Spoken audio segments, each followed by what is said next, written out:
You know, Max Olson has been somebody we've had many times. Sam Kahn, Stuart Mandel, Bruce Feldman, among many others, Chris Vanini, a part of theathletic.com, and they have done a great job leading up to the opening or the reopening of the college football transfer portal. And Jayna Bardahl, also now a part of the staff, has done a great job too, and did a story about those who have been multiple transfers and how many of will probably have even this time around, and the stories attached to them. Jayna, thanks for your time. When you were, I guess you guys sit around and people say, hey, this is what we want you to write about. How much did you really know about how many were three-time or so transfer portal guys before you kind of dug into that project? Hey, well, thanks for having me. I'm excited to join and talk about this topic. It's interesting. I wanted to look into it because I feel like a lot of times we talk about the transfer portal as just kind of this seamless, here goes this QB, he's going from this school to this school. And I wanted to humanize the topic a little bit. Even the transfer portal itself, it sounds like this futuristic thing that no one knows what it really means. So I wanted to humanize it and just talk to these players about, okay, what's the process actually like, and how are you adapting to a new locker room and maintaining relationships at your new school and your old school, even the excess year that you add up. And I think that's especially interesting for these players that have gone to 3 schools or even more throughout their careers, because they're going through that process multiple times for multiple different reasons. So to kind of track down these players, I had gone through, I know you mentioned Stuart Mandel has been on the show before, and he puts together usually a list of some of the oldest players still playing in college, whether that be through extra years of eligibility from injuries, or the COVID season also gave extra seasons of eligibility, as we know. So I went through some of those lists, and those had a lot of players that were playing in college by when they were, 24, 25, even at that point. So I tried to reach out to a lot of players that were on those lists.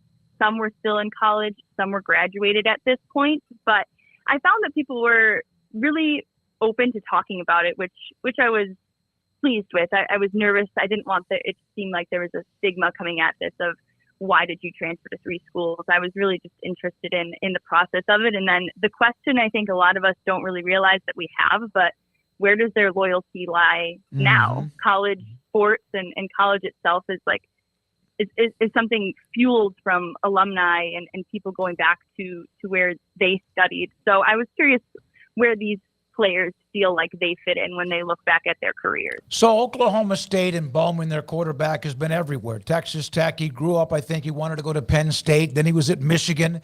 Now he's at Oklahoma State. Is he kind of almost like one of the 1A exhibits for this? He's not. I wouldn't necessarily say that he is. Through this, I found that there was a lot of players that had transferred more than once than you probably expect, and I think we'll probably see that a lot more too with some new legislation that might open this up for players to transfer more than once without having to sit out a year or without needing a waiver to be immediately eligible that has been previously needed. So with Alan Bauman, he had a really unique story, and I think he was really open about the split loyalty that he feels. His dad played at Penn State, like you mentioned, and then he goes to Texas Tech, he goes to Michigan. He was at the national championship game watching former teammates of him win the game. He went with, a former roommate, and he's watching people that he played with every day and that he was around all the time win that game, and he didn't have a lot of animosity talking about that either. But now at Oklahoma State, it was kind of just where the cards fell. And I think for a lot of these players too, it's important to realize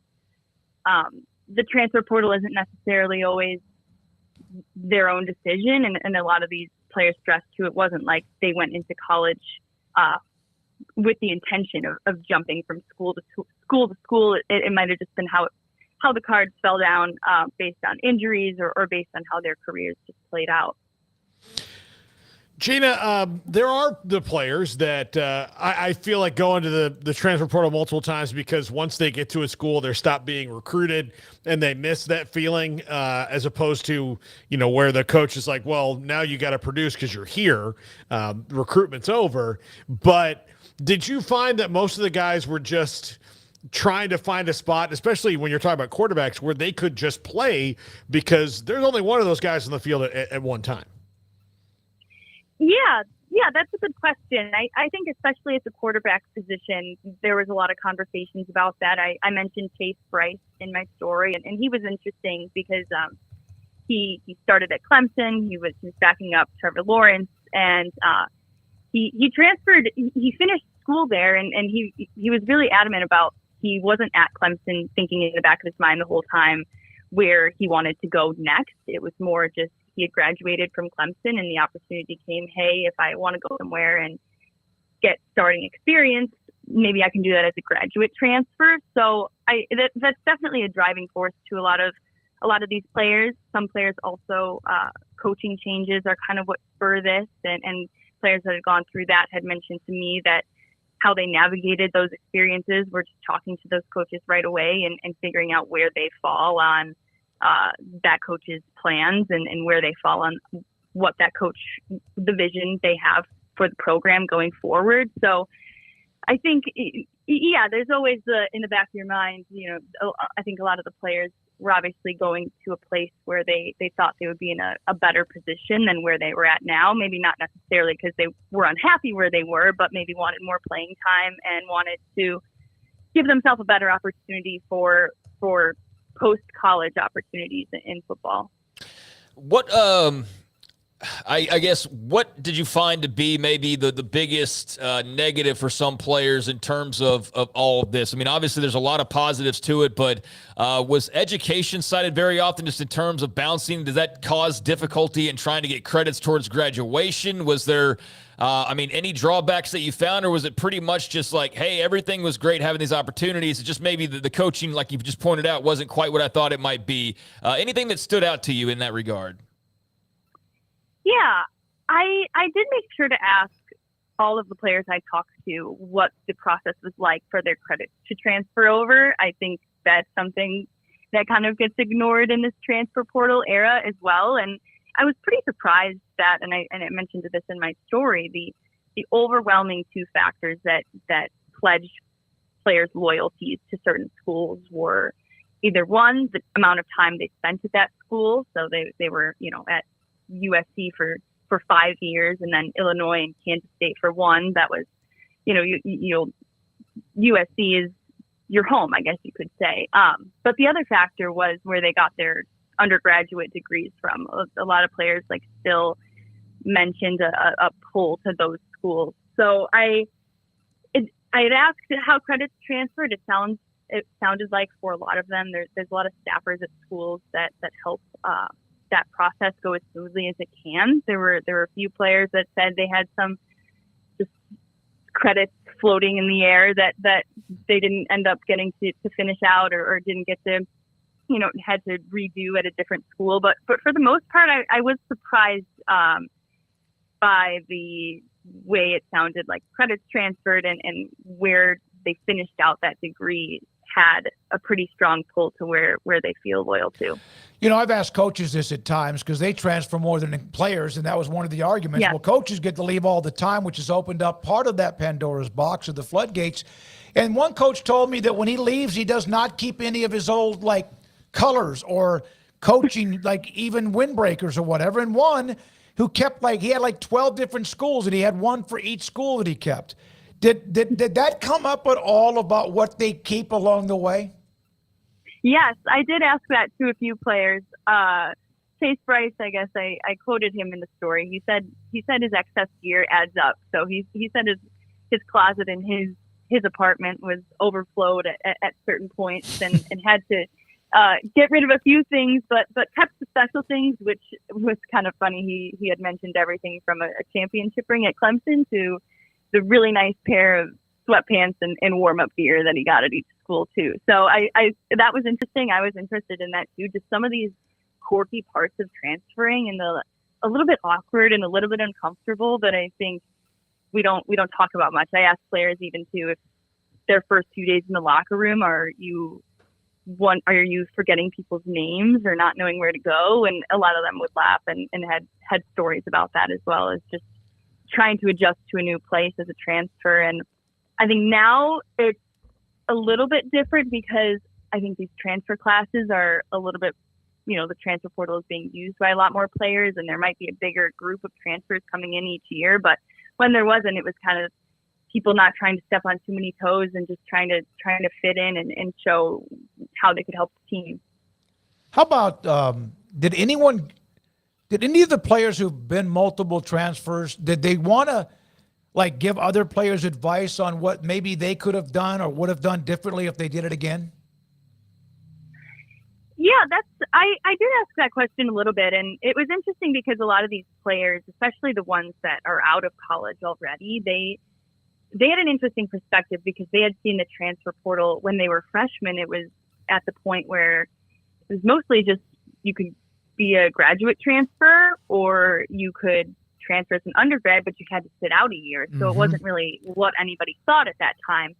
Now, moving forward, I mean, a lot of players, they use terms like free agency came up a lot is what they compared it to. Legal tampering, some people called it as well. So it changed a lot, and those perspectives were interesting as to those players were saying that the discussion, I guess, about the transfer portal had shifted a lot in locker rooms to being one where, as an undergrad, it wasn't really in your mind, to now it's kind of in the, I guess, feels like it's almost hanging over the locker room and over college football in general, I guess. You mentioned legal tampering, which means we know that goes on pretty much everywhere. Did most of them, if they admitted it, would it have been that they were being tampered with illegally along the way too, which whatever we want to say is legal or not? I don't even know if there are rules anymore in college football. Yeah, we didn't get too much into discussions they would have within the transfer portal or before they technically entered the portal. I talked to the players about how they navigated the portal and where they were looking for it, and a lot of the conversations were really just where they felt they could get more playing time, where they could fit in. Some people were maybe reuniting with former teammates or players they had played with at another school, or maybe a former coach with Ovie Oghoufo. I talked to him. He started at Notre Dame, then went to Texas, then reunited with Brian Kelly at LSU to finish his career. So and I didn't know, no one had specifically mentioned anything like that, but it sounded like the way you navigate the portal, I think, is still a little bit uneasy for a lot of people. I don't know if anyone is really sure the right way to find the next place you want to go. Jayna Bardahl with theathletic.com with us on 365 Sports. Today, the transfer portal reopened for FBS scholarship players in football. If I gave you these four scenarios, how would you rank the reason that they transferred a first, second, or third time? Coaching change, playing time, they were asked to probably look elsewhere, or NIL? That's a good question. So coaching change, NIL, asked to play elsewhere, and what was the fourth one? Playing time. Playing time. I think one would probably be playing time. Mm-hmm. And I think that's what we're seeing a lot right now of teams struggling to find depth in the transfer portal, because a lot of these transfers are looking to go places where they can make immediate impact, not necessarily a place where they're going to be buried on the depth chart like they might have been at their other destination. I think two would be asked to leave. I didn't get this answer from anybody that I talked to specifically, but as I mentioned earlier, a lot of them were very adamant that transferring this many times wasn't a plan they had at the beginning. Maybe they didn't necessarily want to leave each place they were at. So whether that means they were explicitly, told to leave, or just told like, hey, you're going to be the third string this year, do with that what you will. I think that those are conversations that I think we kind of forget about. We think it's all on the players that they wanted to leave and they want to jump from school to school, but it's a two-way street as well. And I'm glad you mentioned that as a reason. NIL, it's hard to place. I guess I maybe could have put that one a little bit higher. I'll put it at these are hard to rank, but I'll put it at 3. I think it's becoming more and more important, but I think it's pretty close with coaching changes as well. We obviously see a huge fallout from this past offseason with Jim Harbaugh and Nick Saban specifically had a huge domino effect at Alabama. So those coaching or NIL is a little bit hard to place because I think there's so much unknown, and we don't get contracts of these players, and we don't necessarily know what kind of conversations are going on, but we know they're happening, right? So I think that's something we'll see a lot more in the future, obviously, and we already have about how that's going to affect all of this. Paul? Yeah. Did you get any idea of like what they would change about the process to make it easier for the athletes? Yeah, sorry about that. That's okay. I would say I'm not sure exactly what they would. I'm not sure if I got an answer on what they would change for the athletes. I got a lot of responses of, it sounds like there's an overwhelming change of, this transfer portal. The rules are changing. NIL is a big factor happening right now. So I don't know if anyone has an answer of what would make it easier. I think a lot of the transfers were just saying to approach a new locker room and try to make relationships with the players there and also the transfers that are going to be in a new locker room. I think they said those were kind of people they latched onto when they went somewhere else. But in terms of making the transfer portal process easier, I'm not sure what a lot of the players would say about that, but I think it's just it's something that they're all trying to navigate right now with how much it's been changing and the unlimited transfer rules and NIL that we've talked about a little bit as well. So I think it's still a work in progress. As a Michigan State alum, Paul wants to thank you for, what was his name? Keon Coleman. Keon Coleman for That's leaving to Florida Florida State. It's a State. great gift. It's the gift that kept on giving all year long. Oh my gosh. Yeah. He was fun to watch he was.